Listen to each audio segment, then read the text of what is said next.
a little bit earlier than normal. And we started as we always do, with a little bit of sing-song, yes.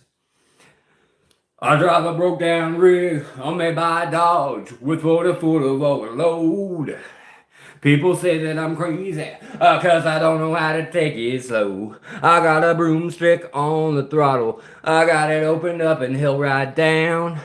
West Coast out of Dallas, and I'm popping those West Coast turnarounds. All the people call me Speedball, Speedball Tucker, terror on the highway, and all them other truckers that tell you that the boy is bad, driving in his rig like that. What's up, everybody? How are we doing midday? Finally, a fish game show. Yes. What is behind door number Alex one? I'm fired, aren't I? No. Yeah, we could do also the one where we have like three people and one person fakes like that they're an ichthyologist and everybody else has to guess who the real ichthyologist is. I think that would be fun. I would love to be on a panel with two ichthyologists and try to fake everyone out. Man, I would love that. Yeah, stick to the fish talk. Yo, I am so keenly aware that I can't sing, but I like to sing.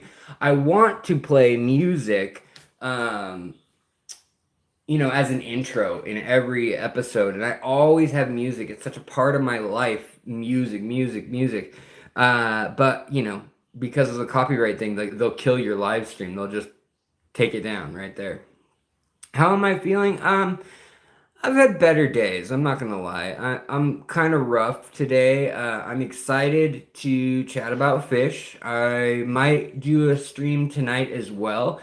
But my wife called and she was like, "Hey, by the way, when I get off work, you're gonna be around, right? Because I'm gonna need a ride." And my truck, the battery in it actually just died, and we charged the battery all the way from scratch, and now it's looking like it might be the alternator. So my neighbor who works for a Ford repair shop, like a certified Ford dealership, he's gonna try to help me. I've got a Ford Ranger, a 2003 Ford Ranger, and so we'll see. It's got like a weird, like a utility relay, so you could do two batteries running through the truck and like have it all relayed through the front. And somebody did that splicing, and it's all corroded now and like rusted. So that is another like weird spot. There could be a problem that we just don't know yet. But I got that truck 6 or 7 years ago for like 4 grand, and it only had 60,000 miles on it. So, I mean, it's been a good truck. All I had to do was like scrub the mildew out of it. My dad found it at a police auto auction, and some guy bought it in 2003 or 2002. Yeah, 2002, like November of 2002. Brand new, bought it. I have still never owned a car with power windows, but he bought it, and it has all the like utility features you could want, like the spray out mats and whatever. But it's just a single cab, no extended bed, nothing like that. Just the little Ford Ranger, the smallest one, and it's chugging along. Pastel pepperoni, you have a little 2001 Ranger too. Yeah, I feel you.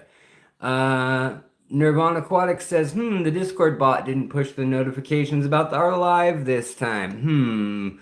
We should probably line up the Discord bot and punch it in the soft parts. Morningstar Quaid, what's up? That's very kind of you. I appreciate it. There's always people that are way worse off than me, and I just try to remember. Oh, thanks, Serena. I really appreciate it. Yeah, so that's the thing is even when I'm feeling a little run down, the thing is it's my energy. So like on Tuesday, obviously I wanted to stream and I was gonna stream, was gonna get ready.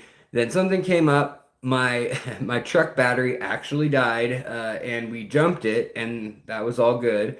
But while I was waiting for it to recharge on a charger, because we were thinking maybe it's just really dead, um, I then ran up to the store and like put the battery back in, ran up to the store. It ran great. That's what I was worried about. And I thought, oh, I'm not going to get to my doctor's appointment or the store. I got to both things and literally was at the store. We were supposed to stream. I had like a thumbnail and everything made, and I was supposed to stream at like 4:30 was my goal. And it was about 4:15 at the store, and the truck just wouldn't start again. And so I had to wait and get a tow from my buddy who has AAA, and he's like, "Hey, I'll just, I'll say it's my truck or whatever." And apparently they know that trick, but they don't care. So yeah, he basically got it towed back to our house, which was only a mile and a half away. But he saved me like $300. So good looking out to my neighbor. I really appreciate that. It's kind of crazy how much they charge you for a tow these days. Aloha, hello, Felix, hello. Bro, you should be able to communicate if someone doesn't have access to sound like me. Um, you can't put captions on or anything. Like, it's not giving you real time. It might only be after it loads. But I can't really do anything about that other than if your phone has words or something. You probably can't hear me anyway. I don't know why I'm talking. Clearly, you said you can't hear me. Thinking from whiteboards. I try to use those in videos. I try to use a lot of photos and videos. So later, hopefully. Oh yeah, closed captioning. Yeah, they're not available for lives. A lot of phones though will do like a speech to text, like as an overlay function, or maybe you could have another phone that's doing speech to text and set the phone next to the TV and have the telephone next to the TV and have it going on the.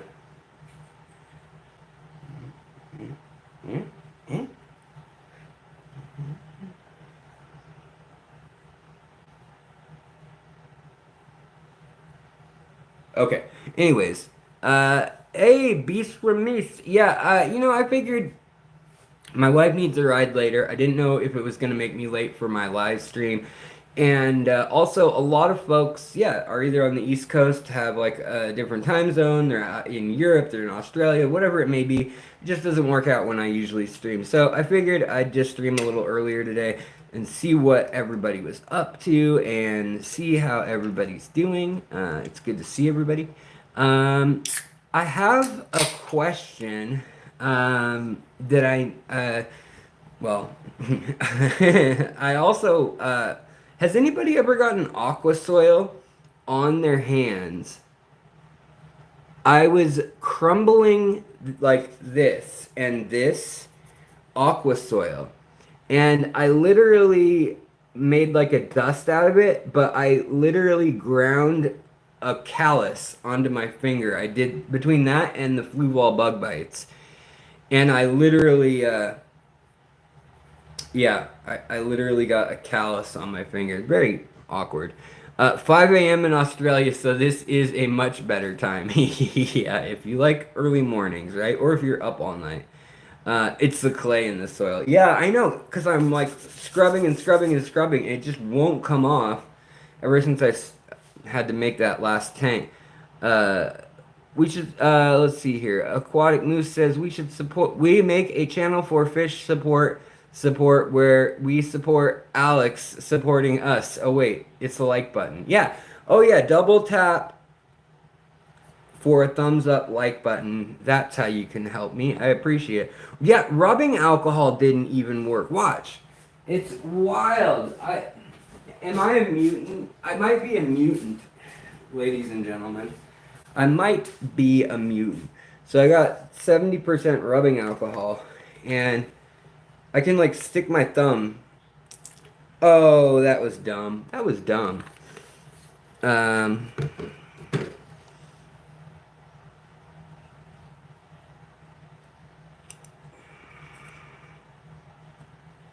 we're gonna hope that that just evaporates off, I guess. But anyways, we got some we got some rubbing alcohol on my thumb.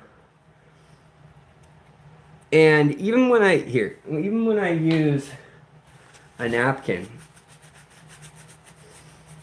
uh, uh, uh, uh, it's not any better. If anything, it's like worse when I use soap and alcohol, and it's just drying out my skin. I don't know. Yeah, dish soap. I need that stuff for like degreaser, that stuff. That I'm just like, why is it so hard to deal with clay? Jeez. Let's see here. Please share your opinion on undergravel filters. Just got one today. Undergravel filters, podcast with AI. Yeah, I think that undergravel filters are great. I think they have a place in the hobby, and I think they're fine.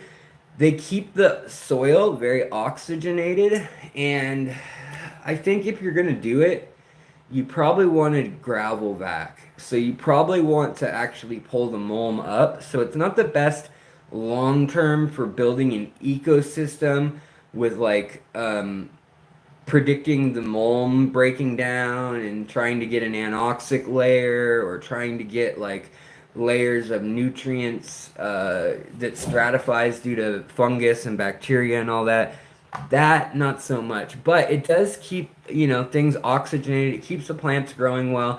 If you have like aqua soil or gravel, gravel, like for gravel with a little bit of sand, you can do something like a nice fry tank, nice fry hatch out or grow out tank. Did anyone know if rubbing alcohol will mess with varnish on a floor? Got super glue all over the floor. Oh yeah, rubbing alcohol will mess with varnish pretty bad usually. Your glossostigma is melting, and I don't use CO2, but using WRGB light. Can you please help me? Trishanu Paul. Glossostigma. So glossostigma is one that tends to have very short roots. So what I would say is it's actually one that can live in pretty sandy substrate with just a little bit of nutrients and mulm. But you need high light if it doesn't have high nutrients. If you have decent nutrients and decent light, that can work. Or high nutrients, root tabs, and aqua soil. And CO2 is really helpful for any carpeting plant. But you can get glossostigma to work without CO2. You just need a strong light. So like an aquarium co-op light or one of the more expensive Hygers or Nicrews, Fluval 3.0 Planted Plus, using that on full blast. That should help. But what I would say is make sure that the roots are able to even get to the nutrients, to the fertilizer, or to the mulm, or whatever it is. If it's an old tank and it's mulm that you're counting on, then that. But if it's a newer tank, make sure that it's getting actually down into the layer below sand or below aqua soil or gravel or whatever, so that those roots are in contact with something nutritious right away, within an inch, like, because they make kind of a mat with about half an inch to an inch deep. They're very shallow plants, like most carpeting plants. You can't find the color morph monos anywhere in the UK. They're pretty new. They're pretty brand spanking new. They just got into aquatic arts. I don't think anyone in the US has the yellow ones that they have yet. Yeti, what's going on? Good to see you. Your bare bottom tank with guppy grass still working well with Tom Bar, GH Booster, DIY mix with sword tails breeding. Nice. Like it. Let's see here. How do you sell fish if local fish stores aren't an option? You can go to Aquabid or you could go to Get Gills, I think, still technically. But I would recommend going to a local fish club, even if you have to drive 2 hours or something. Those are the people to get in contact with. And once you're in contact with them or a Facebook group that's regional, like the tri-state area, New Mexico, Nevada, whatever, whatever group it is that, or New Mexico, Arizona, what is it, Kansas, and Colorado, is that what it is? Or Utah? Whatever. There's one right at the Four Corners, and then there's another, there's some that are not near any big cities. So you should check if there's something out by you, or mention where you are, and I might know offhand, but there's a lot of clubs now that are also on Facebook that are more just get-together slash trading groups. And so I would say Facebook. A lot of people don't want to use Facebook, but honestly, Facebook or the other one is Discord or Band are also places where people sell fish and stuff like that. And yeah, watcher of things that Rick. Hello. What's your opinion of gold dojo loaches and guppies in a 100-gallon river tank fully planted? Well, they'll get along probably fine. The dojo loaches don't really hunt anything bigger than like small crustaceans. They like algae and they like the crustaceans. That's why they've got the whiskers, is they dig through the mud and the mulm. They're looking for worms, crustaceans, little insects, basically, and or spirulina, cyanobacteria and algae. That's kinds that they like. And you can keep them together. They're pretty peaceful with guppies. They shouldn't do anything harmful to your guppies. Now, shrimp, they will sometimes eat, but I actually found that with Sawasser that was like 4 inches thick of guppy grass or Sawasser or moss just kind of in a crazy tangle, you can keep a lot of things like dojo loaches with shrimp and other things because the shrimp can hide in that and the babies can hide in that and it's fine. Um, let's see here. I've got a decent amount of egg scatterer breeding experience. Would I be fine trying to breed some easier Nothobrachius without previous killie experience? Ben, yeah, just read about it. It is very different than like live bearers, but if you've done other egg scatterers, and you've done anything in the acidic realm, that's kind of what you're going to be facing. And so understanding pH, KH, GH, TDS, those kind of things probably would come in handy, brushing up on that, as well as how you want to handle the grow out. So what the eggs need, like a lot of species differ. So some species need to be they need to lay the eggs, and the eggs need to be slowly pulled out of the water and kind of drip dry, and then they need to stay moist but not underwater.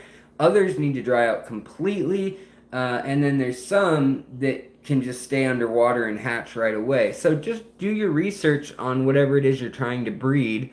And I think, yeah, I think you won't have a hard time. In fact, those are a species that they tend to give away eggs from when you join the American Killifish Society, which is kind of cool.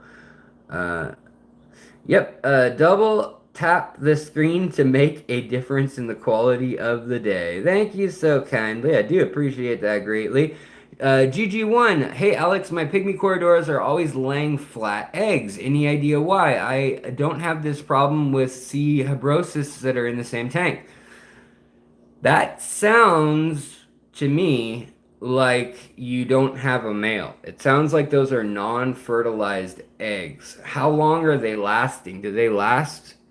I mean, they should hatch within 3 days, habrosus Cory eggs. So they'll put them on the glass in 48 hours to 80 hours. It can vary depending on the temperature and the TDS and whatever. But they should hatch in like 48 to 72 hours usually. But if they're flat, check if do they start milky? Do they start an amber color? Because if they start an amber color and then they're flat, but they're like a nice amber color, that might actually be like something else going on, like a nutrient or protein deficiency for the female that's laying the eggs.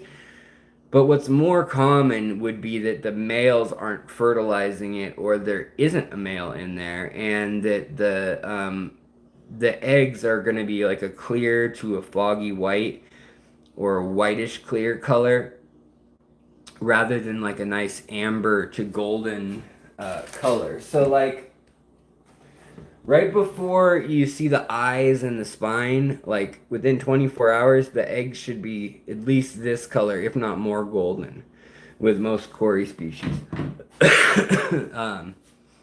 Yeah. Let's see here. How do you raise your KH and your GH? Oh, you have similar water to mine at 30 TDS. So 30 TDS probably tells you that you've got chlorine in there and maybe a little bit of KH, or a little bit of calcium or carbonate, and that's about it. I usually use crushed coral. I will use an aqua soil that has a slight buffer, so that like a fluval stratum or it doesn't really matter. They all are going to have the same things. But anything with a little bit of soil and earth in it, or clay in it too, that will give you some of the buffering ability so that it doesn't swing or crash. And then I usually add about a cup per 10 gallons or so of crushed coral. And I just mix that into the top layer of substrate, or I pile it up in a line against the back wall or in a corner.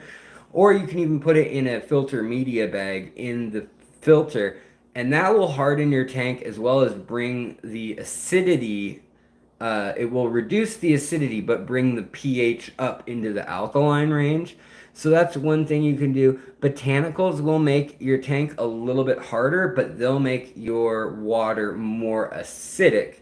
And usually when you're trying to make your water more alkaline or harder, you kind of want to make it more alkaline, with carbonate or calcium carbonate, or you can use cuttlebone. You can use eggs. You can boil chicken egg shells and just use those in the aquarium after you just flash boil them for 30 seconds, just to kill the bacteria and get the last bits of protein off of them. All right, let's see here. ABC, what's up, Kenny, man? Good to see you. What you eating? Okay, fish tree. Will baking soda be good to raise your KH? In a planted tank, people do use baking soda, but I don't think it's the best thing to use. I don't think it's that stable. Personally, I would get something slower release, because baking soda is so fine that it will melt into the water for that day. But as your tank then evaporates off and you lose moisture through evaporation or water changes, either way, if you're doing lots of water changes, it may not be the worst idea to use a little bit, but start slow and, then add like a quarter teaspoon and then maybe half and then a teaspoon if it works out. But the thing is, it's so fine that it's going to dissolve into the water quickly. And because if you already have soft water that may already be acidic, like it might be, say, 6.0 pH or 7.0, that's going to dissolve those small surface area particles, those clumps. And instead of being like a rock, like limestone or crushed coral or bone that would dissolve over time as acidic water eats at it, or as carbonic acid and nitric acid and humic acid and all these acids that happen through decomposition and through biological processes, they will slowly, like licking to the bottom of a Tootsie Pop, get to each core of little piece of crushed coral or whatever. Whereas when you have tiny little pieces that are, whatever, the size of my pinky, the acidic water surrounds them and it just dissolves quickly. So you can get a spike that's kind of dangerous. So yeah, let's see here. Best way to raise GH. Hey, 186 element, good to see you. So I would say the best way to raise your GH, yeah, is adding crushed coral. That's my favorite way. It's a fairly safe way, especially if you're monitoring the pH. Just make sure you don't add too much and all of a sudden, boom. What happened the last time in my 2.5 gallon tank that has no filter and had shrimp, I didn't kill the fish, I didn't kill the snails, I didn't kill the plants, but I did kill those yellow shrimp, unfortunately. And it was because I put crushed coral in, my light stopped working too, so I think that played a role.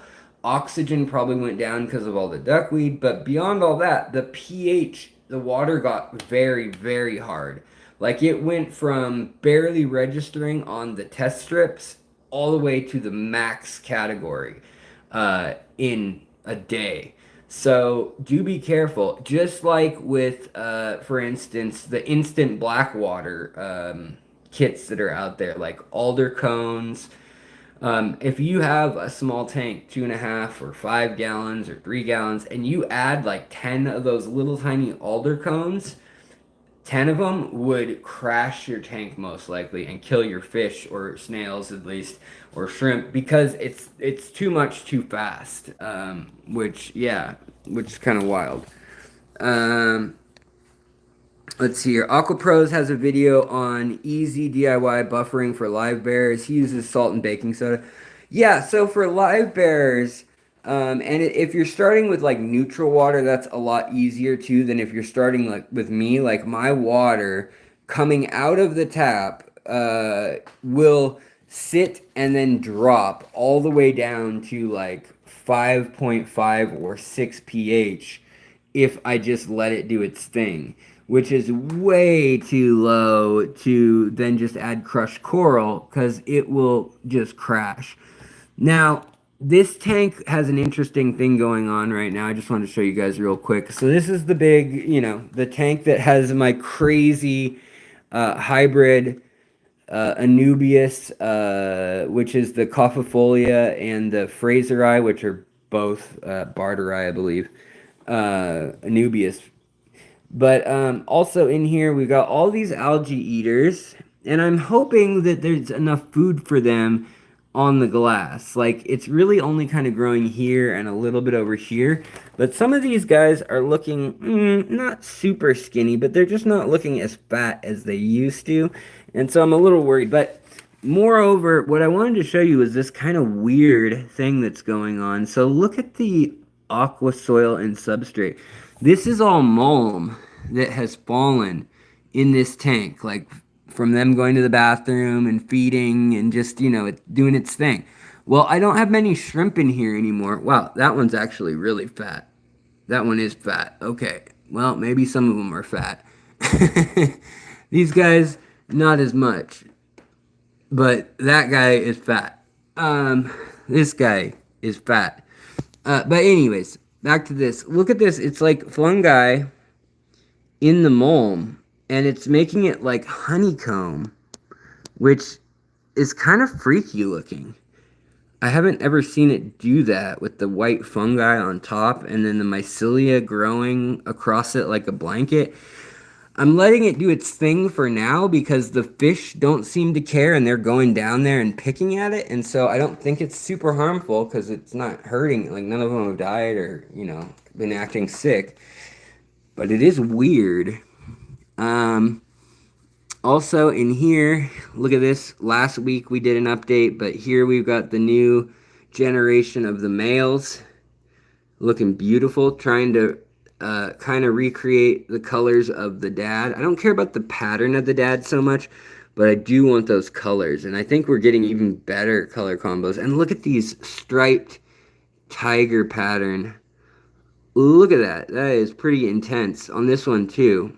Very cool patterns on these guys that are the 4th generation cross.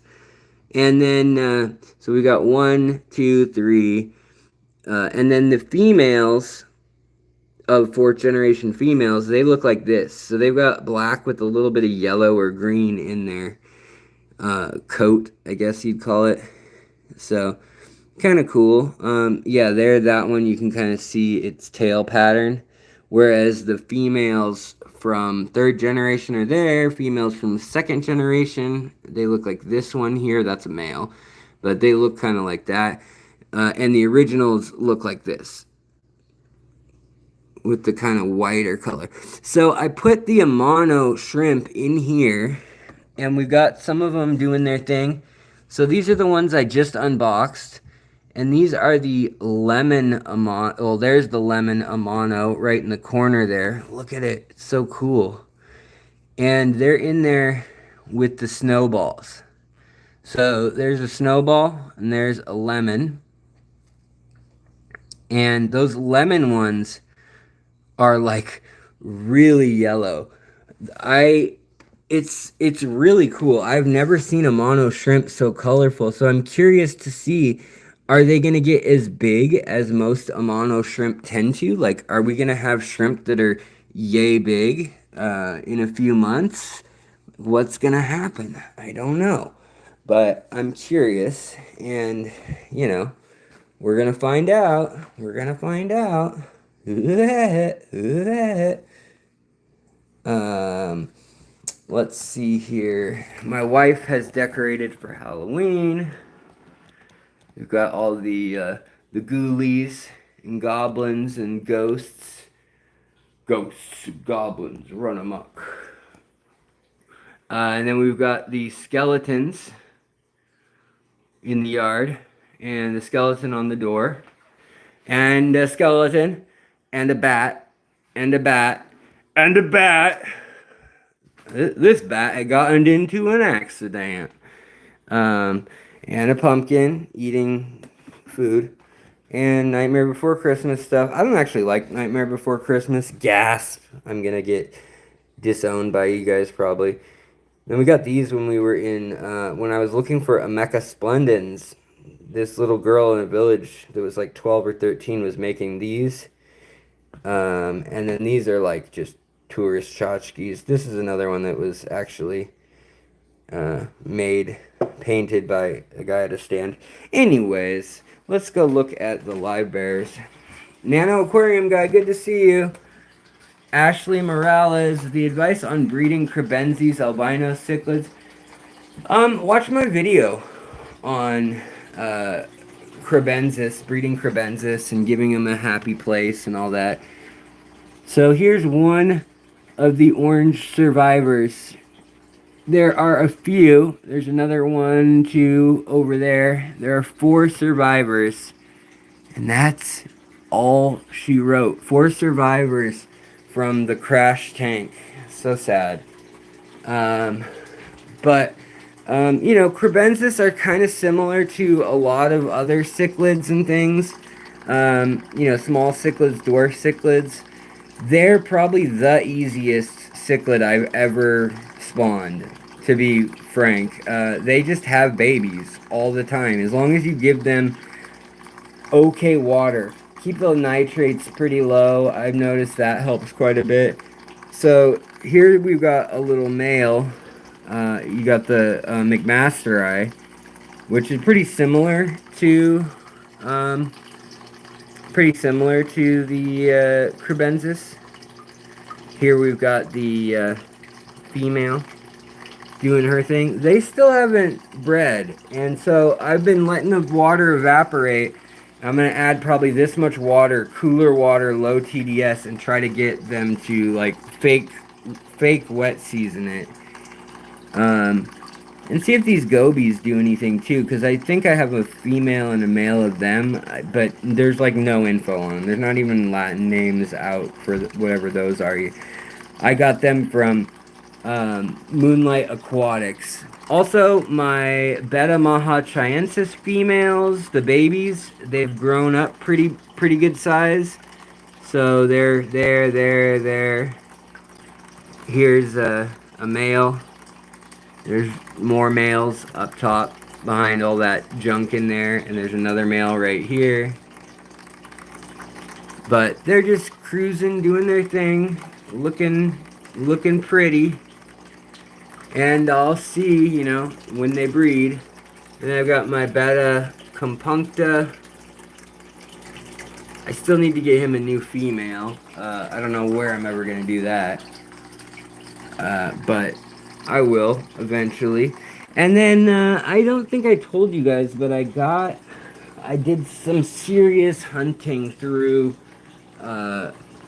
supplies at I was at Aquarium Co-op is where I found them.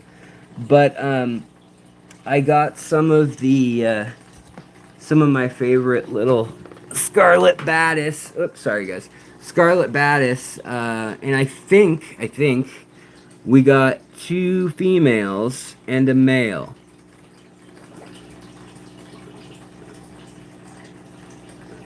Okay, hold on. And that is a blue Malawa.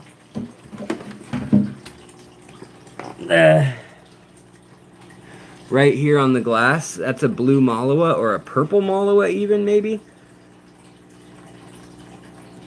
So trying to catch it. And we've got the Malawa colony of blues set up in here. And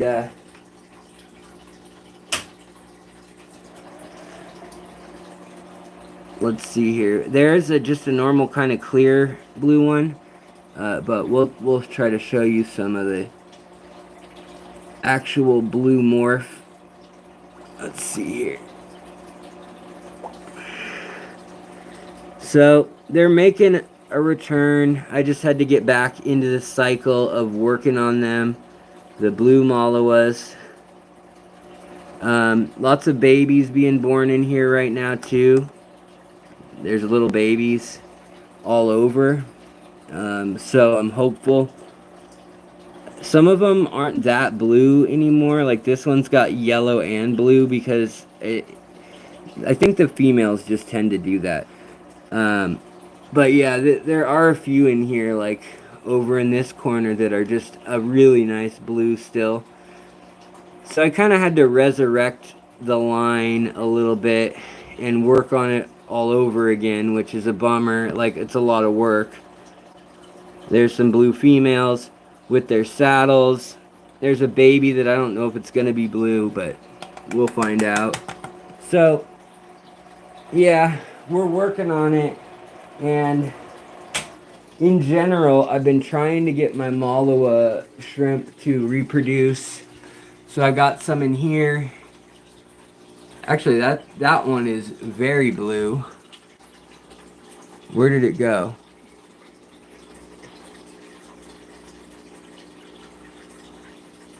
Oh yeah. Well, Alex, you dum-dum, you scared them all away.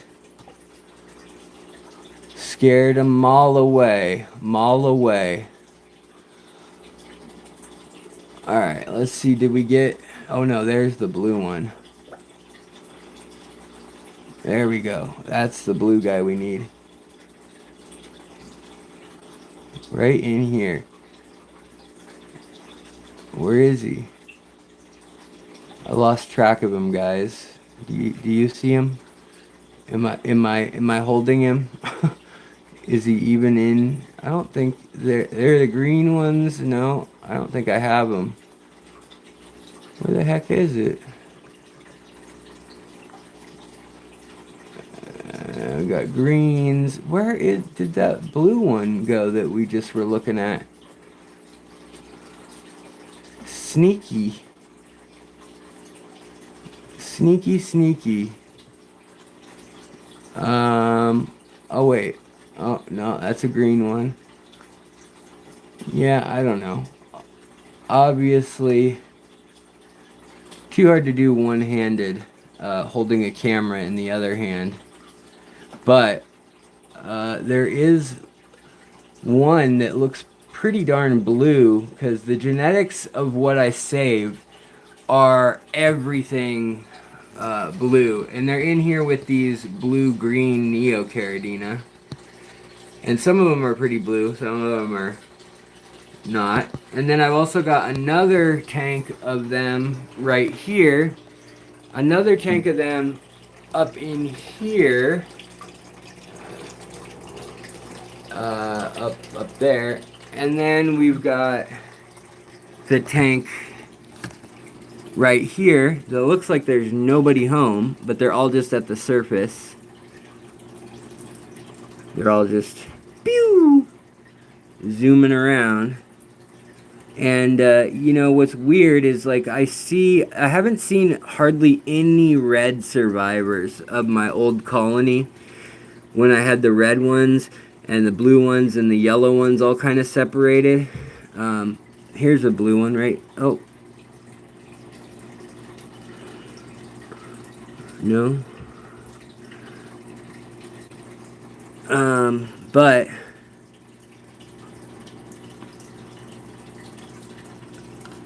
yeah, I don't know. I'll go back to answering questions in one sec. But yeah, this tank, all dirty, all decomposy. That's gotta be it right there. Come on.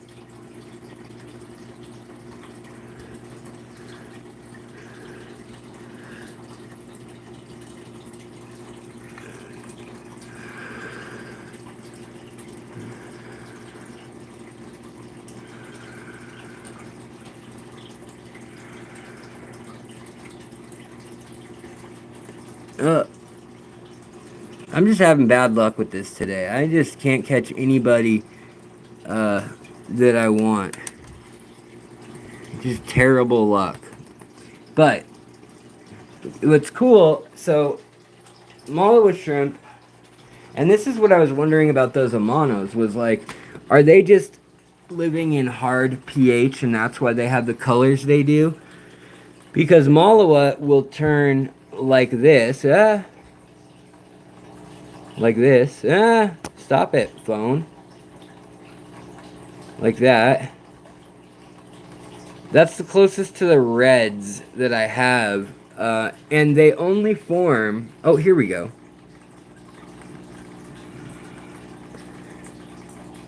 So there's the scarlet badis. Right there.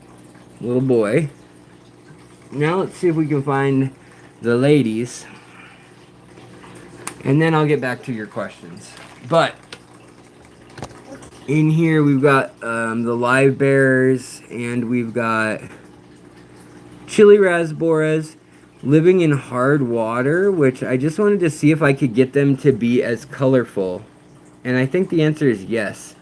In hard water, as long as it was fairly close to neutral, even if the KH and stuff. Okay, look at this. There is a true female badis.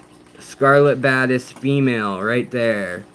You can actually see her. Oh, stop, phone.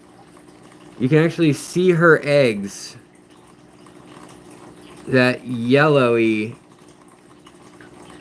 Well, when she was sideways with the light against her, you can see where she goes to the bathroom. And then you can see her oviducts. And that is what this little guy... well, one of his queens is over in here. And I don't know if the other female that I found, if she's still around, or if she got in a fight, or, you know, I don't know exactly what happened, but I wanted to show you guys. A lot of people are always asking me, ew, did I get two females? Did I get two females? And no, if it has any red at all, that is not a female. If it is like this one, where it is gray and silver striped with a yellow belly, yellow little reserve in the belly, that's usually a female. They generally tend to have rounder dorsal fins too, whereas the males tend to have color in the dorsal fin that points more, like there's a little pointy area, whereas the females have like a more rounded back too. And I just lucked out at Aquarium Co-op went in the store and just dumb luck. Got there when they had like 200 scarlet badis in stock, and I just said I want those two that definitely look like females to me. Brought them home, and they never colored back into male colors like you usually have them do, which I was shocked. I thought for sure I would have all males when I got home. But no. They're just doing their thing. With the little female there. She's pretty unassuming, eh? And the little male there. Oh, he's going for her. So he'll make a little nest and an area, and he'll kind of prepare it for her. And hopefully then he'll come kind of cruising by and see if she's interested in what he's proposed of, like, hey, you like my apartment, sweetie?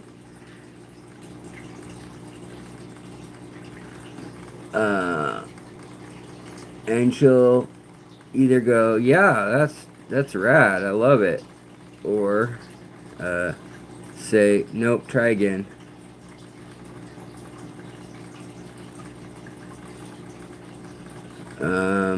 But yeah, I'm kind of surprised, like, where is the other one? I do love tiny, like, all, you know, for all the tanks I have, 30 of them, I do like just having tiny tanks. Okay, so there's the poop going out, like I told you, the golden part. And so then her ovaries are actually on either side of her body, right behind that blue iridescence. So kind of in that stripe on the... Whoa. What just happened? A snail just dropped off the glass onto her? So basically, if we... Here, let me corral you, sweetie. Okay. So, right in the middle of my turkey baster, she's got a swim bladder that's metallic, and she's also got stripes. And you can see when the light's just right, she'll have yellow on the stripe right behind that blue metallic coloration on her cheeks. Right. Oh, she running from him? What's going on? Dun dun dun dun dun dun dun dun dun dun dun dun dun dun dun dun dun dun dun. All the other little live bears are saying, get out of my way. They're not growing, which is really frustrating. I don't know what the heck it is that they need, but they're just not growing. And yeah, so that oh, there we go. There's the other female right there. I haven't seen her in days, so come on, gal. Sorry, guys. You're coming along for the ride with me of finding out how my fish are doing and what their gender is. It's a gender reveal party. It's a badis. But yeah, it looks as though we've definitely got two females still, which is good. I mean, they kind of hide as a female sometimes. That's pretty common. And, you know, you can't really do much about it. Alright. Well, you guys are probably bored with that. Let me get back to your chatty Cathies. Oh, this one's hiding. Hiding. Get him up, round him up, round him up, round him up. Rawhide.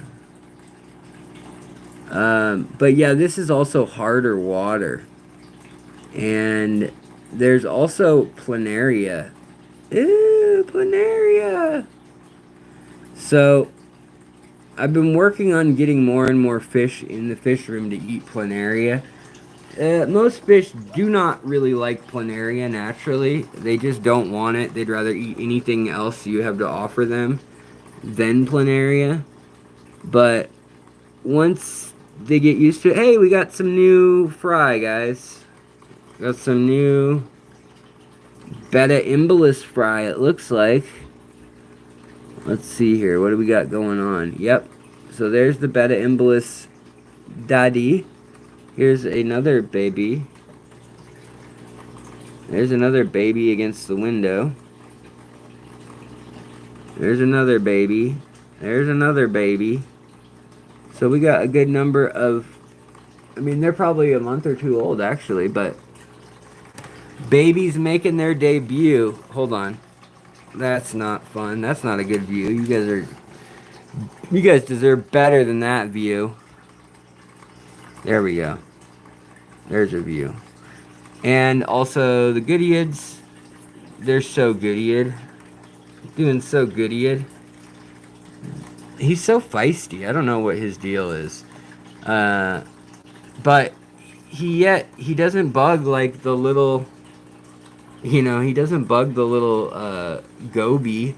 The female, also, she's about ready to pop with babies again. And the babies are getting pretty old now. They're getting their colors. They're getting some spots. You can start to see, you know, what they're going to be. And if they have their gonopodium fin or if they have two little triangular fins. Which one are they going to be? They're just all over in here, though. And they actually eat quite a bit of algae, which is cool.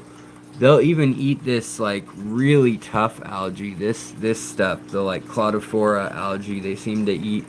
Or at least if they're not eating the algae, they're eating like the biofilm on it, I guess. That's what I should say. Because I guess I can't say for sure that they're going for the algae. But yeah, so that's what's going on, everybody. Alright, let's see here.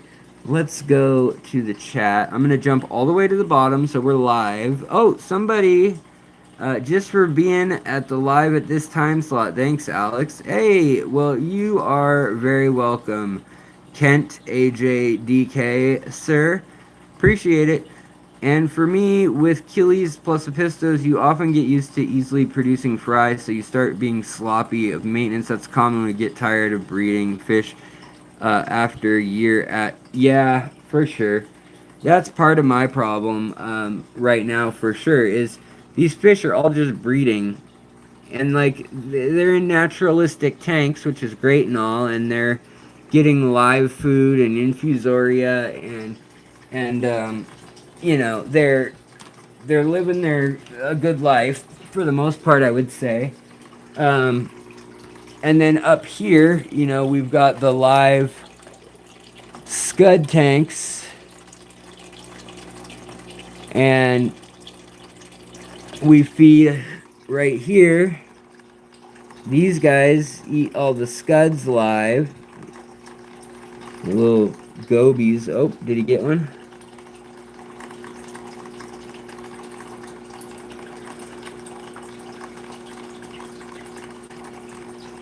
Yeah, he's got one in his mouth. He's chewing it.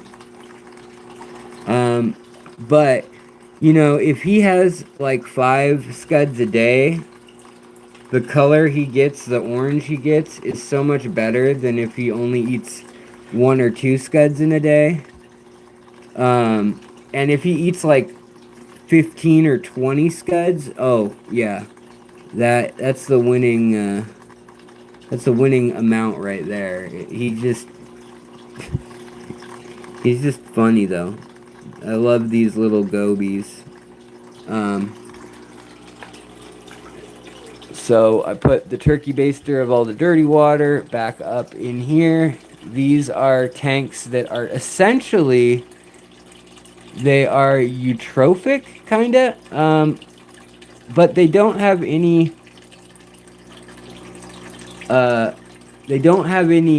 ammonia or nitrates, nitrites, none of that. So what I would really, really like to test and learn more about is oxygenation. So dissolved oxygen in our aquariums. I want to do tests on these nature tanks or these... Hey, look, she's dancing. What's going on, buddy? Do your dance. Come on. Um, but I really want to learn more, like with that shrimp tank that crashed too the other day. I would have loved to know what the total dissolved oxygen was, just so I could either put it out of my mind that it had nothing to do with anything, or it had something to do with it. Now, dissolved oxygen meters, I don't know anything about them in that I don't know what's a good brand. I don't know if spending $1,000 on one is like it's only worth doing if you're gonna spend like a lot, or if a cheap one's as good as an expensive one. So if anybody knows about oxygen meters in the world of testing aquariums, or I guess pools probably would work too, like that same kind of thing in water. Here, look at this. Look at all that infusoria and paramecium. That is a snack and a half ready for some baby fish that are hungry. Man. And back into here we go. Eat your scuds, little guys. Eat your scuds. If you don't have your scuds, how can you finish your meat? Or if you don't have your meat, how can you have your pudding? If you don't eat your scuds, how can you have your more scuds? It's a conundrum, guys. You gotta eat your scuds. I gotta have my pops. So then I clean up all of these little boo-boos and algae, and I get rid of it. Like I said, I just put it back into the tanks up here. Just keep them running with the infusoria and all that stuff, parameciums, all of it. It just grows out of control. So wild and so abundant. You can see like the melting plant leaves and stuff. That will turn into just solid paramecium like this. And they look like little slippers under the microscope. But let's see, did I even get any scuds in here? I don't even see any. I guess we'll go again. Usually I do this at night when the scuds are kind of I guess sleeping. Oh, there's a scud right there. It hid on the snail.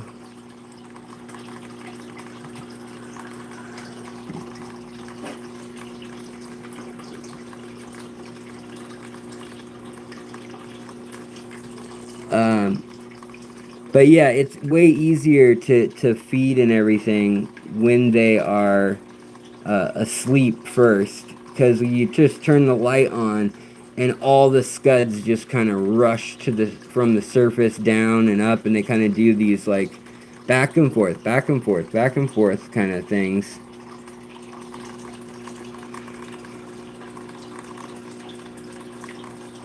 Hey, buddy.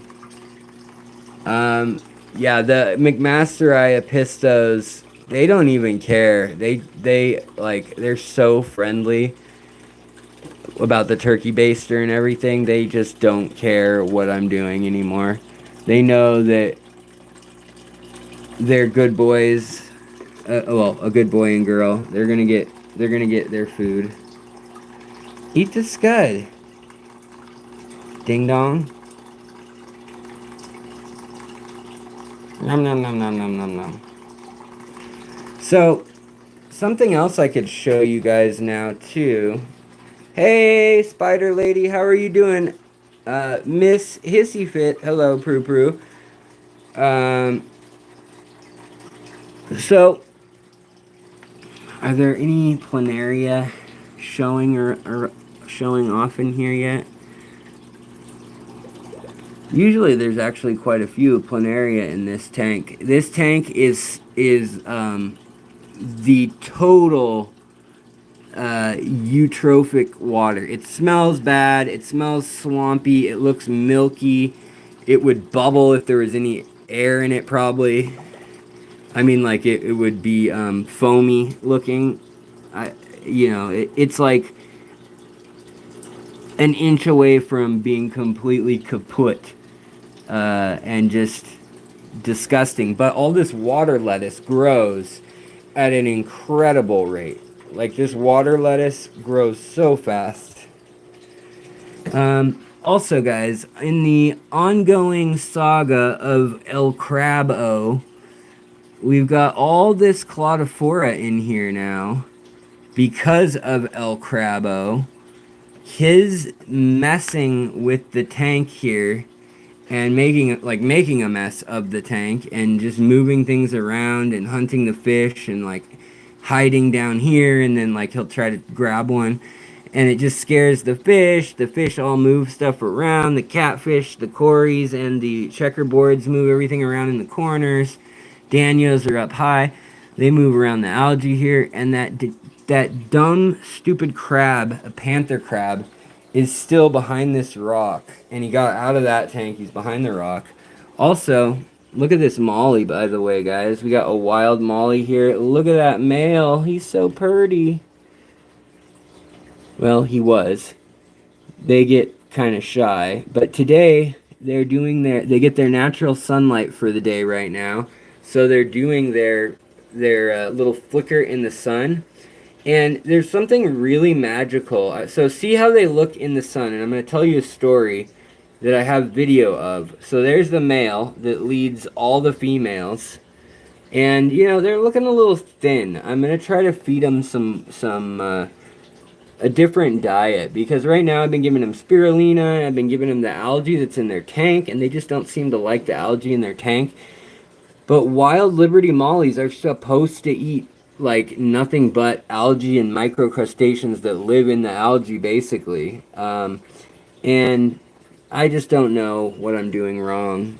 If anything, I mean, maybe they're just finicky and they're just whatever. They're fine.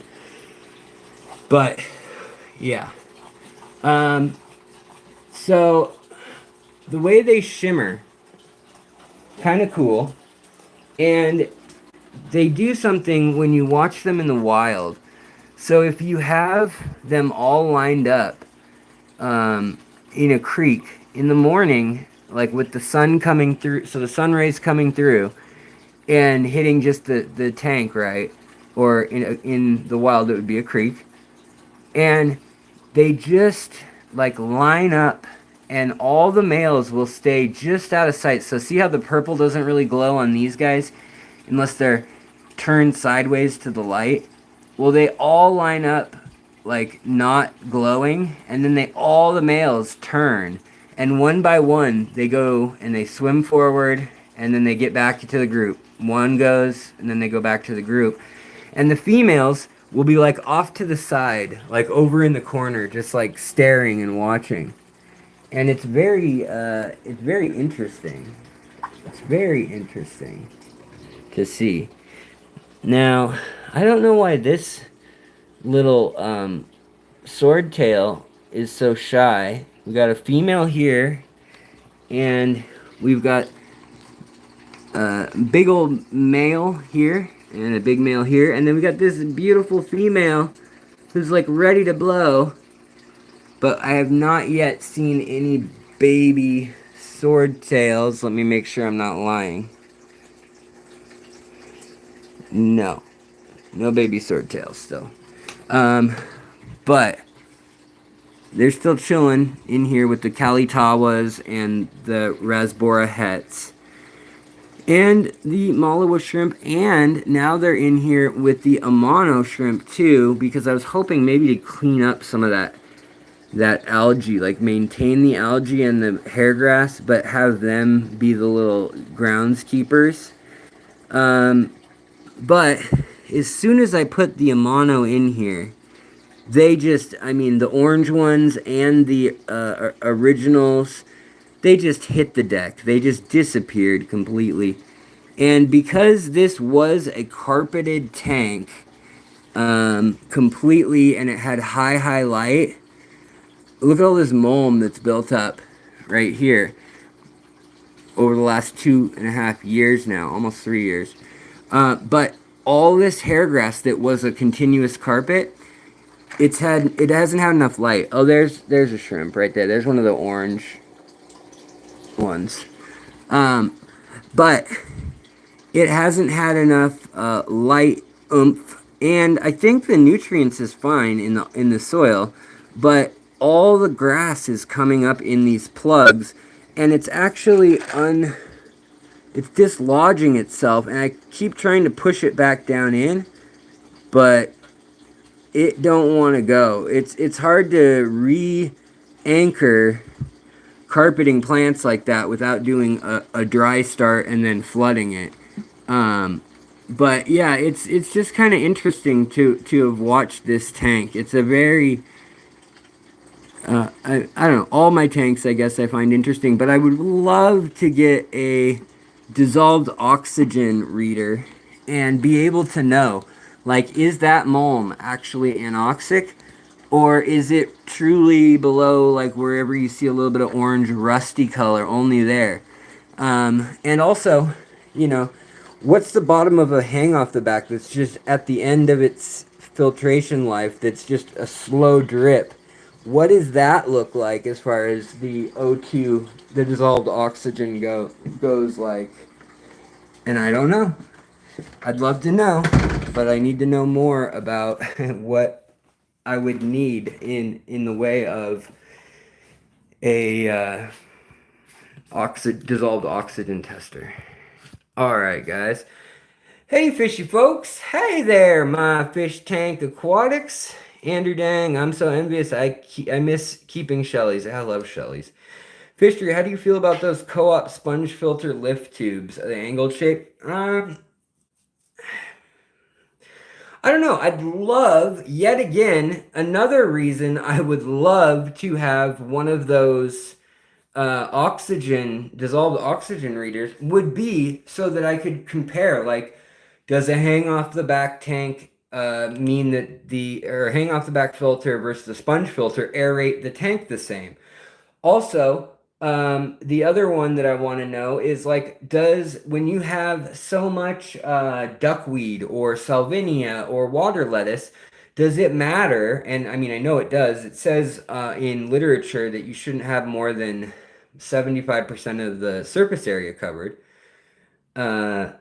or you can choke things out. But I'm very curious to try that out, to actually show you guys the numbers. So if anybody knows anything and wants to message me under this video or over in the Discord, just tag me, just at Fishery, and hopefully I'll see it. But I'd like to know, I'm not necessarily in the best position to be buying like something for several $100s right now. I still need to buy a laptop once we fix the roof. Now we need to fix the drywall, and that's gonna be tricky. Let me show you guys real quick what we're up against. In the fish room, I've already shown you, but like this kitchen was totally all good for a while, and now there's this crease down the ceiling of the whole drywall thing cracked. And up here you can see where the water stains came through. And our roof is fixed now, but you can see there's a seam that's busted right here too. And they replaced the roof, like I mentioned. That was very expensive, and so was the hospital bill. But then also, now that the roof's replaced, like the moisture that was in the attic is starting to show off. So there we actually have, like, there's black mold up above that we killed with bleach and anti-mold stuff, but it stained the sheetrock of the ceiling, and that's all after the fact of getting the new roof. The other wild thing is the wall on the other side. It's got this wine sacking going on with the ceiling in here. I don't know why in Seattle they thought it was a good idea, but they built this part of the house, this one bedroom, with a flat freaking roof. With outside, it is a flat roof, in the freaking rainiest town in the world. I don't know why you would do that. Tell me what is wrong with these people? Do they just get their jollies off just watching me suffer? Oh yeah, and then if you're just joining me now, the other thing that I was gonna say, I want to get a dissolved oxygen meter, so I want to start doing research. But also, it looks like my alternator and or either my starter, my alternator, my battery, some combination of all those, who knows, are dead. So I got a couple priorities plus medical bills that I got to pay off every month for the next, I think, 4 years. So yeah, I got some things that have to come first, but somewhere in there, getting a uh, oxygen meter, a dissolved oxygen reader meter would be in my future, hopefully. All right, let's see here. Scrolling, scrolling, scrolling. Keep those dogs. Yeah, who would put a flat roof in Seattle? I know, right? Like, look, it's flat right there. This one goes up to a point, which is smart, but it's why? Why would you build a flat roof? It's so stupid. It just makes me very mad, makes me very frustrated, makes me want to yell and break things. Here, going up, guys.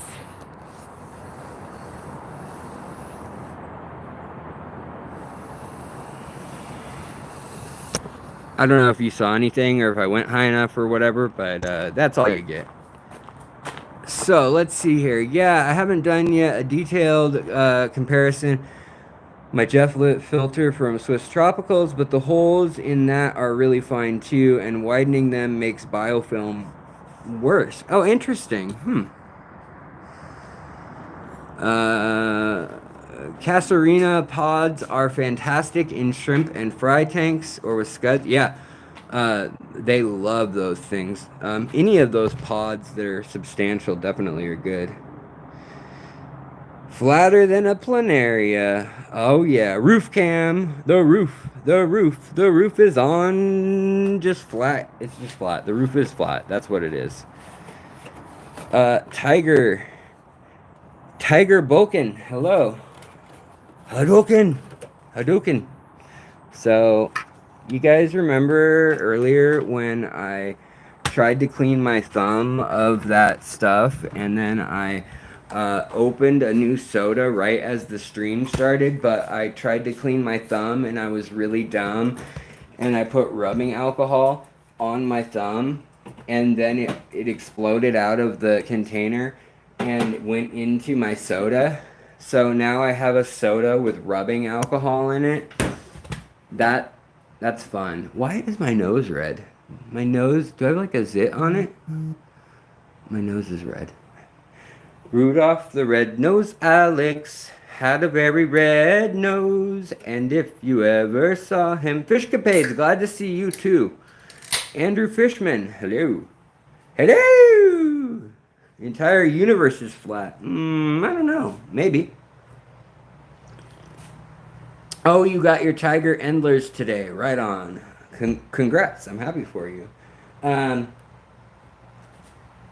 so if you didn't see already, there is a new video up of an unboxing I did with Aquatic Arts.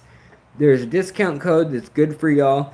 15% off, same discount code that's usually around. But they have a bunch of things marked down and on sale, and they have a bunch of new things, including a lot of like nano aquarium kits because they teamed up with Aquarium or AquaZen, a company that makes rimless aquariums and they make food and a bunch of other stuff.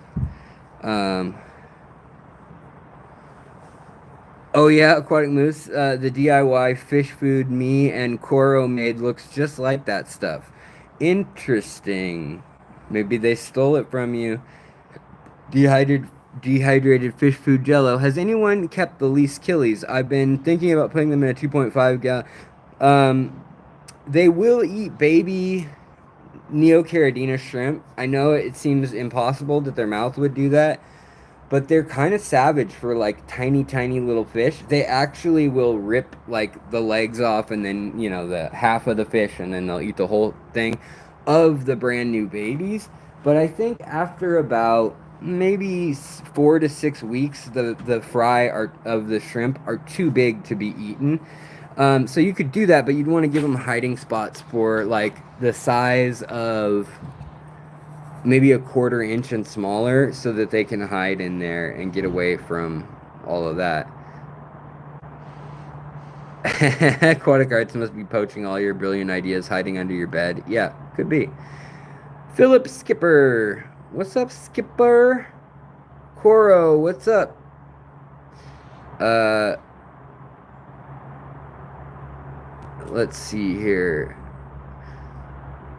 Scramplets. Yeah, scrimplets. Shrimplets.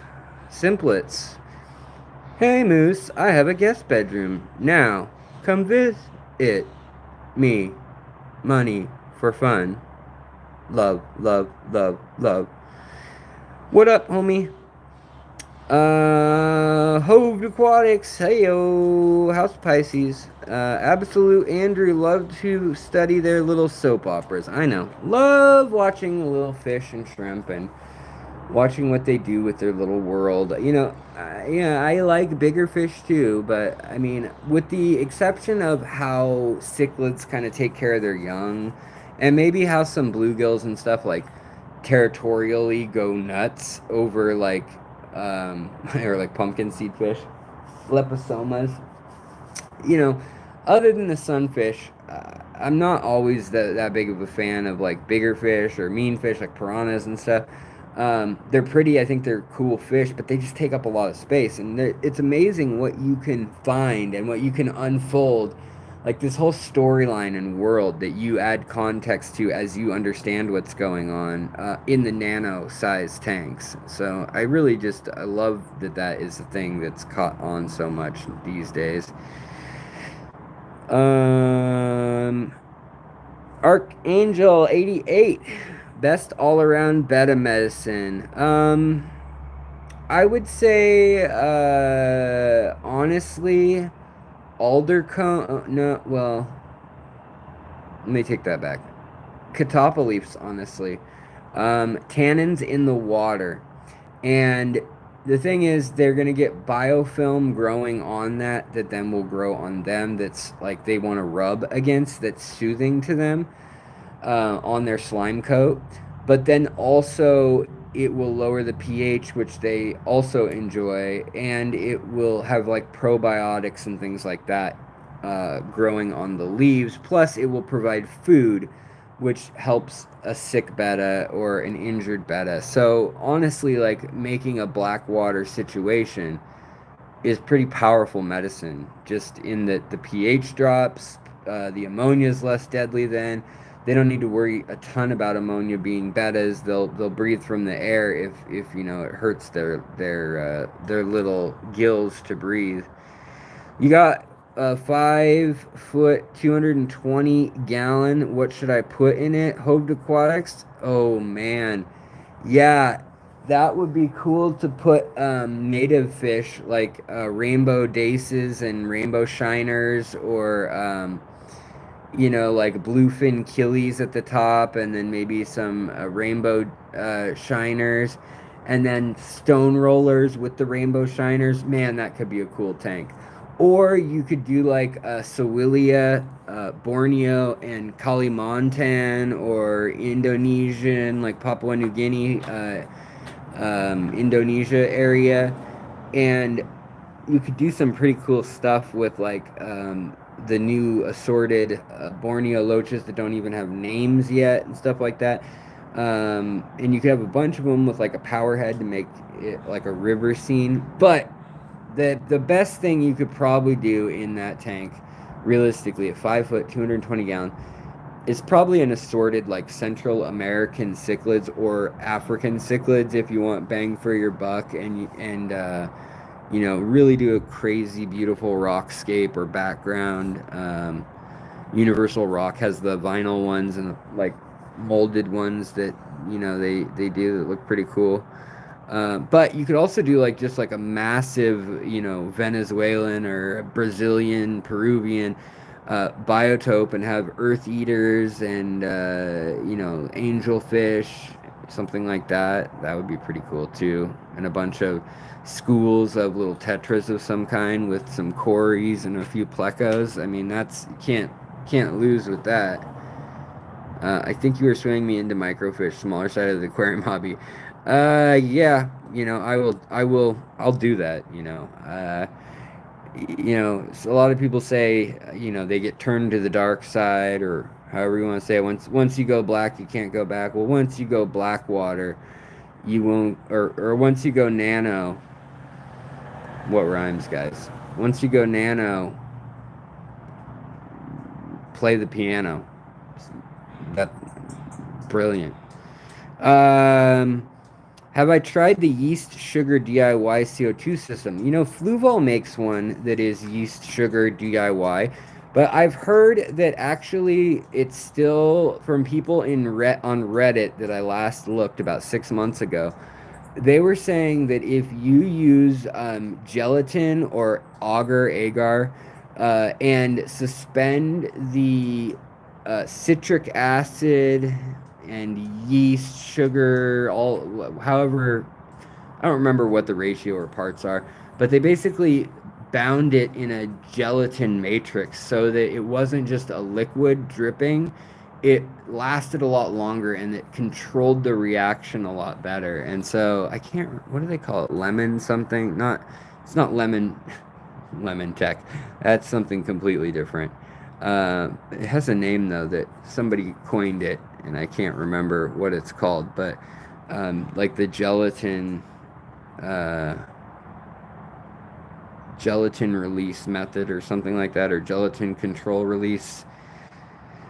Anyone in the comments know how much wood ash and hardwood charcoal to add in layers? I would say that you don't need to add a ton, but it will add some carbon if you want a true anoxic layer eventually someday, a year down the road, or whatever it ends up being. You need to have enough depth that it can happen, and then you need to have silt falling for a long time over it. But having that carbon there is an important thing. You need to have carbon, iron, and a touch of sulfur, which a lot of times wood has all of those things, at least in enough amounts for bacteria, and that will allow you. I oftentimes will say potash. If you watch my lasagna method video, that's the as far as I can figure, that is the closest to it's a oxygen rich, biotic and um, oxygen saturated tank, and assimilating bacteria, meaning that it turns ammonia to nitrates, then to nitrites in that order, and then your plants use them or you do a water change.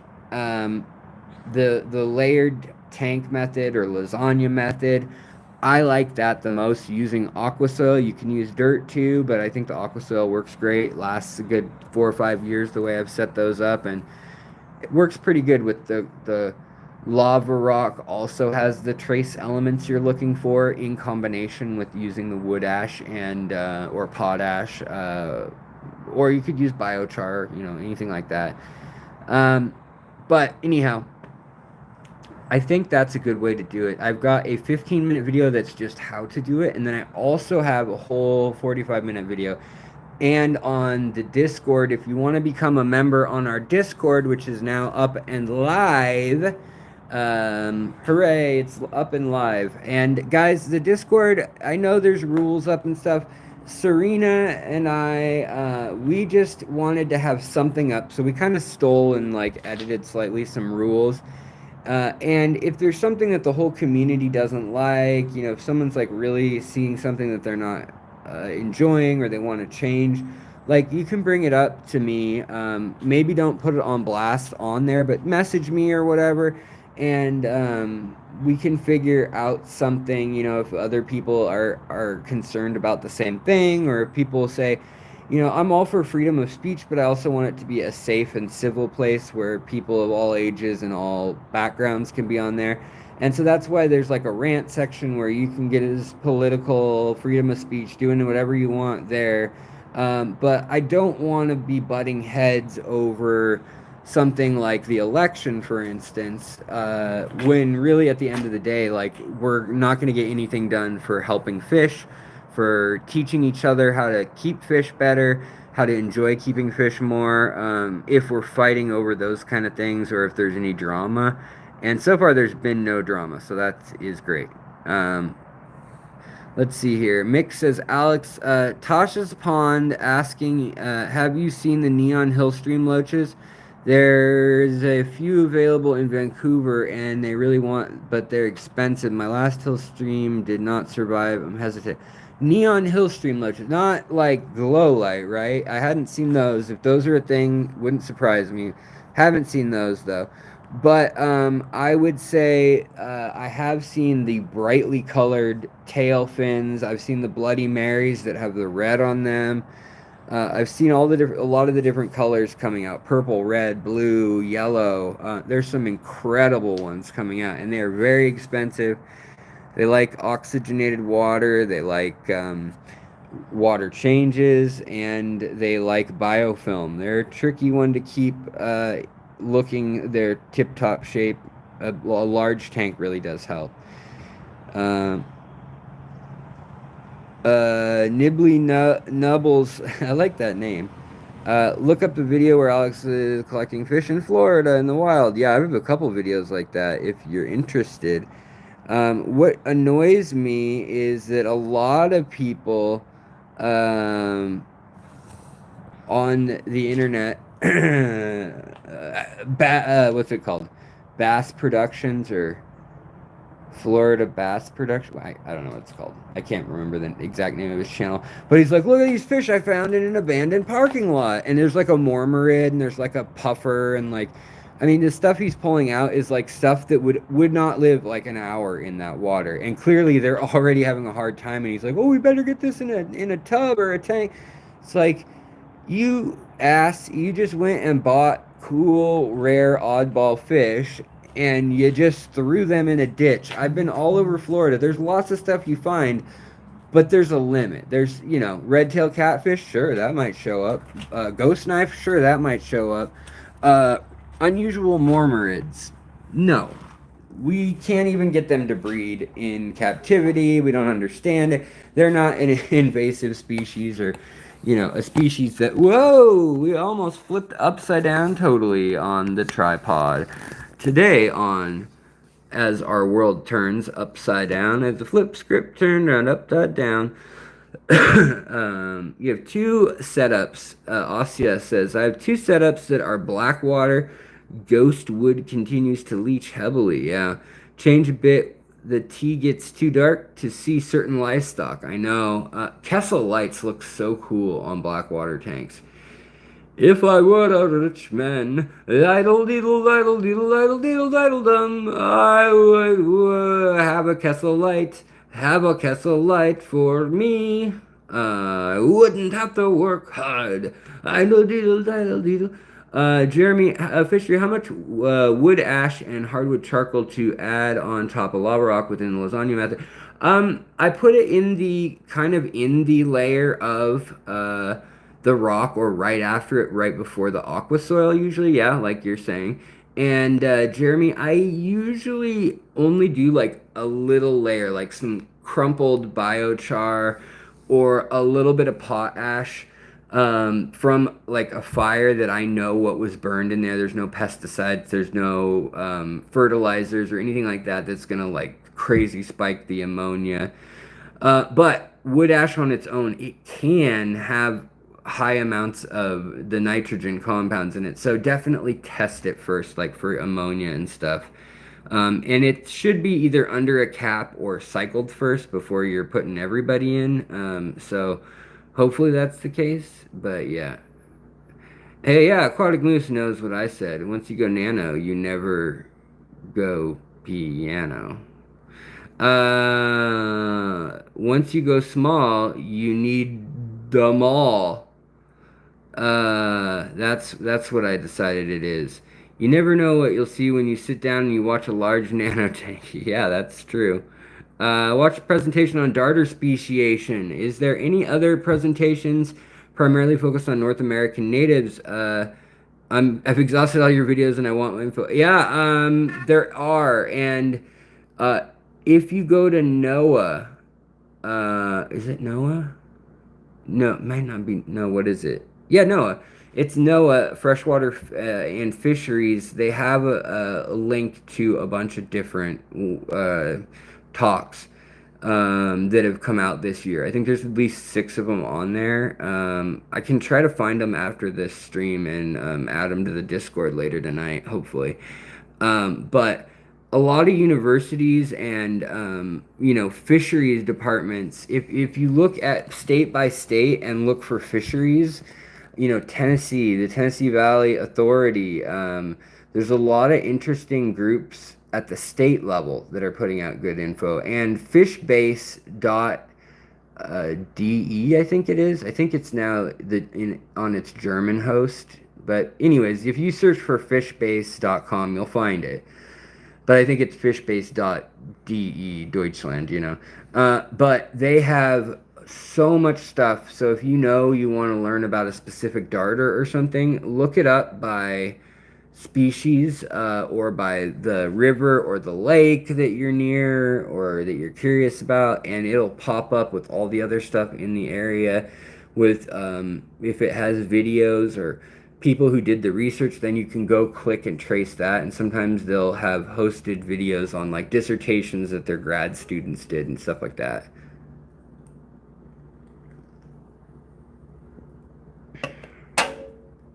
KBBT says, I really want to recommend you do the yeast, gelatin, sugar, CO2 system thing for content. Yeah, I mean, I might. I just haven't even run my normal CO2 for a long time. Roggy Grog says, gelatin helps for sure. Regular sugar, yeast, and water lasts about 2 months with a shake or two later on. Awesome. Thank you, Roggy. You do the gelatin CO2 thing. Works all right. Not super stable, but fine. Okay, interesting. I like that some people have already done it. Use champagne yeast, too. That's another upgrade. Cool. I guess, yeah, that makes sense. Do you prefer a few larger fish or lots of schools of nano-sized fish? If they're peaceful, I like some like 2 or 3 inch fish, or maybe like some angelfish or crebensis or geophagus or one of the kind of like mid-sized, more peaceful fish. Some gouramis, I guess you could probably include in there. But I would say, for the most part, I like, just any size tetra, any size rasbora or danio, sunda danio, all the little rasboras that are out there. Getting a group of those or some of the like slender barbs, like the fire barbs, like African fire barbs and stuff, you can really have a pretty cool tank for sure. Side note, I looked at the ingredients in organic raised bed mix. A main ingredient was shredded pine. Ooh. Yeah, I'd be careful with any of the evergreen stuff. Early questions in the live stream was hard for Alex to see. Please add @fishery and ask again if you want some advice. Totally. Or go to the Discord. There's a free stream that I'm going to spend probably like around an hour a day is probably my thought on the free threads. And then I'm going to spend an hour with you guys who are members before any of that. And then probably check in again in the evening and the afternoon. Like I'll probably check it like 3 times a day, to be frank. So that way you guys, I love that you guys are putting up like memes and like jokes, and that you guys are on the paid level. Like there's a lot of great stuff. Even documents are like, hey, I saw this. There's a sale here. Like just really helpful, cool stuff like that. That really does make the community a really dynamic place. Even better than anything I can do on my own, because I'm just one guy and I'm trying to make content too. But I do appreciate all y'all. I need to be able to get a paid Discord on mobile. I don't mind the $3 a month. I don't ever get on PC. So if you get the Discord on a PC, you can then get it on mobile. And the thing is that the stupid iTunes store, if you have a Mac, charges you 33% more on every membership, whether it's Netflix or YouTube or whatever. They charge, the Apple Store charges 33% more than the Android or Google Store, the Google Play Store, which is absurd. That is so greedy. I mean, they're a billions and billions of dollar company. I guess that's how they got that way. But it's just like, come on, you guys need to take another 33%. You couldn't just take like 10% of the total or something, like 33% on top of everything, and then the creators have to pay 33% in taxes. Then the platform takes half of the difference from the subscription for downloading apps for even hosting it in the Apple Store or the Android Store. Apple, like, geez, getting crazy. So you can go onto a desktop or onto Discord and get your subscription not on your mobile iPhone. And then you can still pull it up on the iPhone once you already signed up and log in that way, I believe is how it works. Because I know that several people have done so and have signed up already with Mac. So, yeah. But it is annoying. I wish that was easier. CO2 should only be used when plants are actively under light. Yeah, oh, definitely. Agreed. And CO2 is kind of pointless if you're not going to hit it with highlight and you've got the right amount of, you got a little bit of nitrates or nitrites or ammonia, even better if it's locked in tabs or down in the deep substrate. And also, you want to have gas exchange properly. You don't want to have a bunch of floating plants over it if you're doing the CO2, really.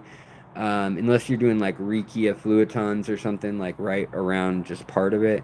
Um, but the things you can do with it are pretty fun, and I really do feel myself wanting to set up an aquascape soon, like an old school Iwagumi, or like a Brazilian even, or Dutch even, something though more in the very like minimalistic field, because I always overdo it. I always add too many plants when I get some plant I fall in love with, and I'm like, ooh, I want it to be the star, so I put it in the aquascape, and then I get some fish, and then like one of them digs around, and then after that I'm like, oh, screw it, and everything just goes down the tube. Um, so yeah. Fake fish. Oh, wait. I'm like way behind. I'm sorry, guys. Shaq, welcome to being a lurker. Appreciate the support. I do appreciate so many folks supporting the channel that way. There is a free Discord. There's also still the channel. I am not going anywhere answering questions on the channel. Just like always, I'll still be doing that. I have been doing that. And the only thing is, if you really want to be sharing pictures, sharing and getting feedback, pay for the Discord. The free Discord's not really that much different than, honestly, like our Facebook group, or even just the new way YouTube's probably going to be with the community features. So yeah, let's see here. Best plants for a discus tank. That's a hot one. That's a great question. Val's a good one. Like corkscrew val or jungle val. The water lilies are always great. Water hyacinth up top if you have like a highlight, like a light lifted above the tank, like is what I'm saying. Hydrocotyl, those are great. All the like chaining, Echinodorus plants are really good. Like the chain swords, and kind of the like, some of the bigger ones like ball and what's it called? Balenci. Why can't I think of the name of it? Barclaya longifolia, that's it. That's a really great one, pretty plant. Also, like Logonandra meboldi, they like it really warm. And You know, some of the Java ferns and Anubias can tolerate quite a bit of heat too, as long as you have good flow. If you don't have good flow, forget about it. But with discus, you probably want pretty good flow anyways. Andrew says, I love our native fish, Australian rainbows, blue eyes, gudgeons, and gobies, all sorts of goodness. Yeah, Rhabdocentris and all the desert gobies, and yeah, you got so much cool stuff down there. All right, let's see here. Florida flagfish was common here in Europe. Never see any local fish stores who offer them. Yeah, they're around in the US right now, but they're all just wild caught from Florida, which is fine. There's a lot of them. They're everywhere. They're in like every puddle when you're down there. It's crazy. Surf City cichlids. Surf City cichlids. Yeah, why buy a cichlid anywhere else? Ding. Dee Dee, so good to see you. And John, hello, hello, salut. Hi, Duke. Let's see here. You got so many nice species, Andrew. Yes, available, especially. Okay, blah blah blah blah blah. Oh, hey, Alex. Gregor Mima said, or Mima. Alex, do you have any experience with reed tetras? I do. Reed tetras are great, and they will school with kitty tetras and Corridora hebrosus, and they will all school together, and it's really fun to watch. They kind of do like this weaving thing, and they think that they're the same species. I don't know why. They're weirdos, but it's fun to watch. It's endearing, and yeah, they're cool. I mean, they're easy to take care of. No special notes really. Anyone know a good dip net brand, like for catching fish outside? Because yes, I do. And tell him I sent you if you get one. But the hands down the best net I've ever owned is called the Perfect Dip Net. And this is what most American collectors and a lot of European collectors use. It breaks apart into less than 2 foot long sections that you can take apart at each bolt, so that in theory you could pack it in your bag on the plane. And then it's 18-inch wide net, and you can get let's see here. I mean, you can get a 6-foot handle, 9-foot handle. It's reinforced aluminum at the or at the joints with 2 interior aluminums, and then the outside has just like post aluminum there. But it's called Jonah's Aquarium. Come on, Jonah's Aquarium, the Perfect Dip Net. And I think he probably has some ready. Sometimes he is a little backlogged because people want them so bad, but they're reasonably priced, made in America. That's my favorite kind by a long shot. I've broken a million other ones. So yeah. Yeah. The thing about CO2 injection is that it completes the natural ecosystem.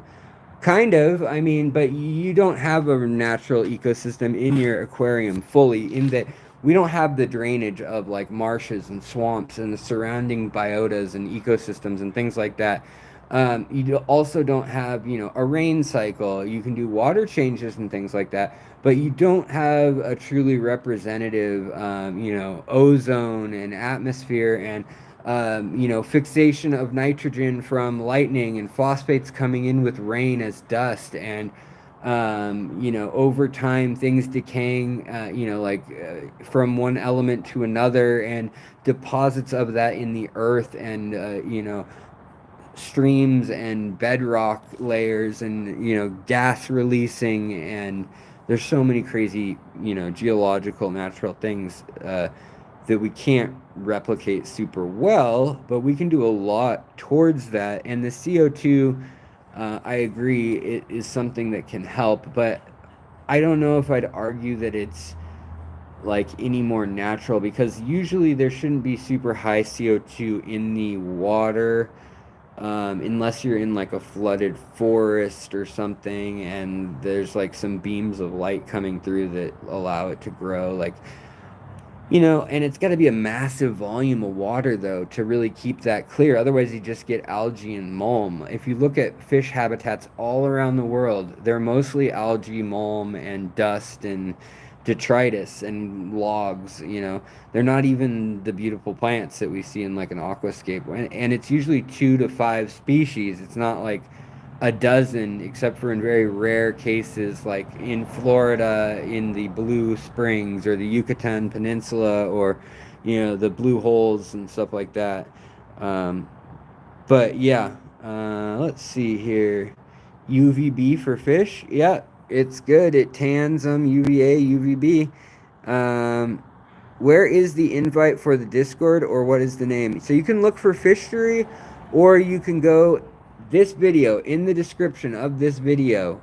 It has a invitation that I just renewed today, so it'll be good for 3 days for sure, I think, and 7 if I've sent you an invite before or something. I don't know. I can't remember. There's some people that it disappears in 7 days for, some only 3, which I don't know why they do a link like that. Maybe it's just so you don't spam like years down the road when you've already quit your Discord.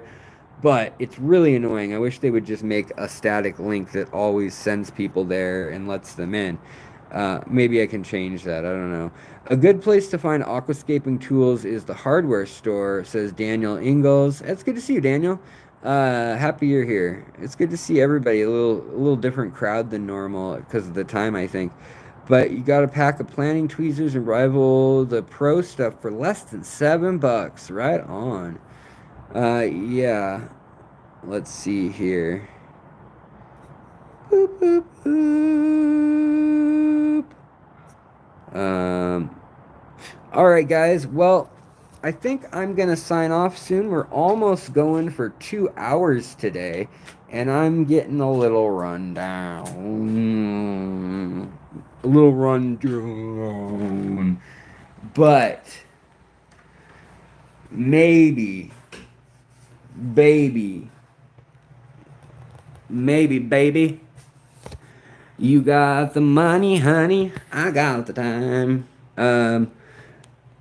Come on, set up, tripod, tripod, it's tripid that spits poison and kills at the science fiction double feature. Brad and, or wait, is it? Yeah, Brad and, no, Dr. X will build a creature. Oh. What up, Alex? Have you seen Seas Piracy? No, but I will have to check it out. All right, you guys, have a good one. And I'm gonna get out of here. I might stream later again today. I don't know, but probably more like tomorrow or something. But if you're gonna go collecting in Florida, be careful. A lot of stuff's F'd in the A, in the FL USA, because of all that storm and everything. I like that people are completing stuff. So I'm gonna end it the way we started it with is I drove a broke down rig, drop. I have a broke down rig made by Dodge with 40 feet of overload. A lot of people think I'm crazy because I don't know how to take it slow. I got a broomstick on the pedal. I got the throttle pushing way down low. Non-stop back to Dallas. And I got a case of West Coast turnarounds. I'm popping those West Coast turnarounds, and they call me Speedball, Speedball Tucker, terror of the highway to all them other truckers saying that the boy is mad, driving in his rig like that. All right, guys, go listen to some Jim Croce.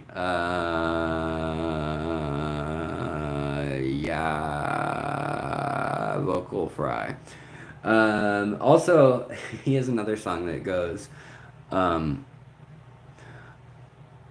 I got wait, was it a tattoo on my shoulder? I got one that says dude, another one, oh wait, hot rod. I can't remember how the song goes, but I think it's slim, something about slim, and it's I got a tattoo. I got a tattoo on my shoulder. I got another one. Oh, I got a tattoo on my arm that says baby. I got another one that just say hey. I like that. I got a tattoo on my arm that says baby. I got another one that just says hey. And that's from like 1969 or something, so before tattoos were everywhere. But I really want to just get a tattoo that says hey babe. Anyways, guys, good to see you. Lovely to see you. All have a wonderful evening. I will see you on the Discord where we diss people who are into chords. Um, yeah. And we can talk about some fish. We can talk about how these look like they didn't get dusted. And yeah, we can talk about how I just, basically need to just throw away a can of Dr. Pepper. Okay, you guys were here. You saw it all. Thank you guys for being a part of my day, for being a part of my week, my month, my year, my everything. You're my first, you're my last, you're my everything. Just appreciate it so much. You guys give me the warm, fizzy feeling inside. But I hope you all have a great evening, a great morning, a great night, a great whatever it is that you do whenever you are, whatever past, future, or present. Present. They call it the present because it's a gift. So remember, take care of your creatures, and of course, take care of yourself. Know when to throw up your white flag, know when to throw down your red flag, and you gotta know when to hold them, you gotta know when to fold them, and know when to walk away.